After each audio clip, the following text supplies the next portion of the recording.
Asam lambung, ya, salah satu penyakit yang banyak diderita oleh masyarakat Indonesia, mulai dari yang muda sampai dengan yang tua. Nah, sebenarnya asam lambung itu salah satunya bisa terjadi karena kebiasaan-kebiasaan yang nggak kita sadari dapat merusak lambung.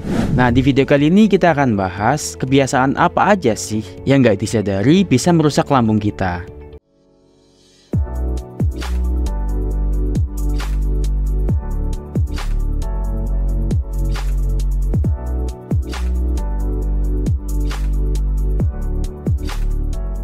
Yang pertama, tidak menjaga kebersihan. Asam lambung, GERD, infeksi pada lambung, itu seringnya karena infeksi Helicobacter pylori. Umumnya emang nggak ada gejalanya. Tapi kalau udah ada gejalanya, itu akan timbul rasa nyeri, nggak nyaman di perut, asam lambung naik, diare, perut rasanya kayak dikocok-kocok, bergejolak, dan juga sampai demam. Nah, perlu diketahui kalau infeksi H. pylori ini nggak hanya merusak saluran pencernaan kayak usus besar, usus halus, tapi juga bisa membuat luka pada lambung, sehingga meningkatkan resiko munculnya asam lambung ataupun GERD. Jadi kalau kamu asam lambungnya nggak hilang-hilang, padahal kamu udah jaga pola makan, jaga pola hidup, kemungkinan dulu kamu pernah terkena infeksi H. pylori yang membuat luka pada lambung kamu. Nah, ada beberapa sebab terjadinya infeksi H. pylori ini. Di antaranya yang pertama ada gastrooral, yaitu melalui muntahan lambung. Misalnya ada orang yang muntah di sungai ataupun di kolam renang, terus muntahan itu masuk ke mulut kamu. Nah, itu akan meningkatkan terkena risiko infeksi H. pylori. Terus sebab yang kedua yaitu ada oral to oral, kayak misalnya ciuman ataupun penggunaan alat makan secara bersamaan. Dan sebab yang ketiga yaitu fecal to oral, yaitu dari kotoran atau manusia. Misalnya ada kotoran manusia di sungai yang mengandung H. pylori. Terus kamu mandi di sungai, atau cuci pakaian, atau cuci alat makan di sungai. Nah, itu dapat meningkatkan resiko terkena infeksi H. pylori. Kebiasaan yang kedua yaitu penggunaan obat anti nyeri golongan NSAID. Nah, siapa nih yang sukanya kalau pegel-pegel, nyeri, itu langsung minum obat NSAID?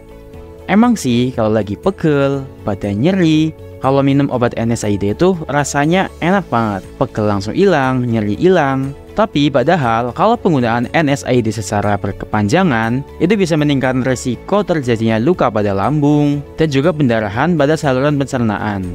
Dan juga di NSAID ini ada lambang K merah, yang artinya dalam penggunaan NSAID ini harus dengan resep dokter. Jadi sebenarnya nggak boleh sembarangan kita minum NSAID. Nah, jadi kalau kamu masih sembarangan minum NSAID, jangan heran kalau kamu mudah kena asam lambung. Yang ketiga, kebiasaan mengkonsumsi alkohol. Mengkonsumsi alkohol bisa jadi penyebab asam lambung akut dan juga kronis. Konsumsi alkohol secara berlebihan itu bisa bikin luka hingga pendarahan pada lambung. Bahkan kalau konsumsi alkohol secara berkepanjangan atau dalam jangka waktu panjang, itu bisa meningkatkan resiko terkena kanker di saluran pencernaan, termasuk juga kanker lambung.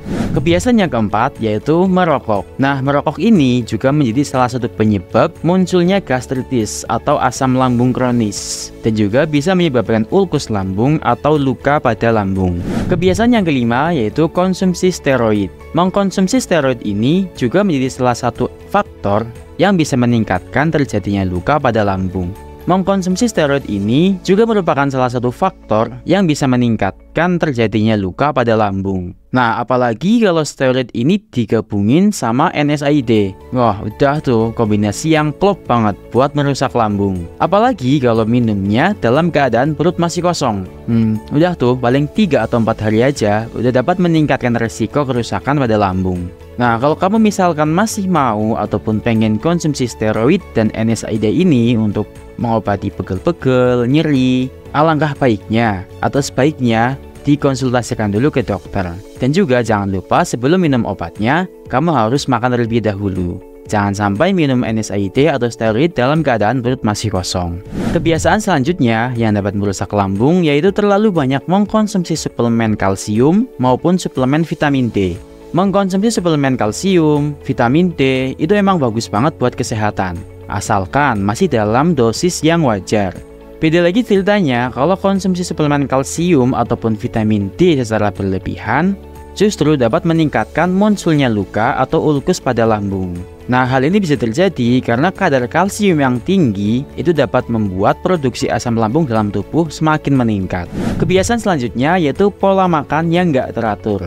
Nah, kalau kamu punya asam lambung, disarankan banget buat kamu untuk makan dalam jangka waktu yang teratur.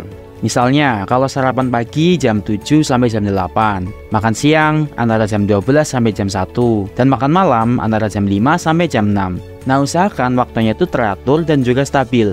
Jangan loncat-loncat atau malah nggak makan sama sekali. Nah, itu yang bisa bikin meningkatnya risiko kerusakan pada lambung.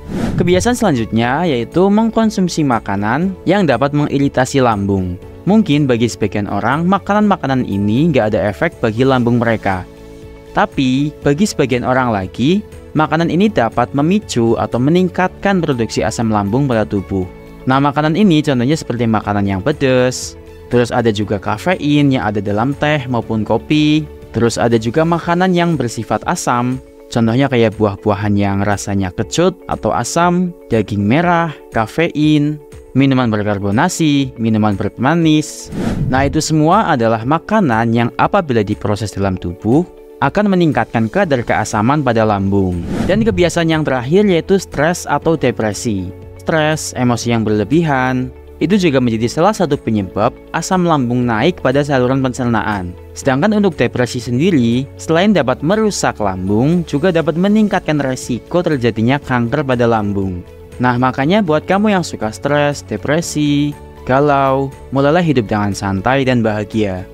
Sudahi galaumu, mari hidup sehat bersamaku. Nah, itu tadi ada 9 kebiasaan yang nggak disadari dapat merusak lambung kita. Makanya yuk mulai dari sekarang kita hindari kebiasaan-kebiasaan tadi agar lambung kita juga sehat. Karena sehat itu merupakan nikmat yang luar biasa. Walaupun kesehatan itu bukan segala-galanya, tapi tanpa kesehatan yang segala-galanya itu nggak akan berarti apa-apa. Oke, cukup sekian video kali ini. Jangan lupa like, komen, dan subscribe ya. Sampai jumpa di video selanjutnya.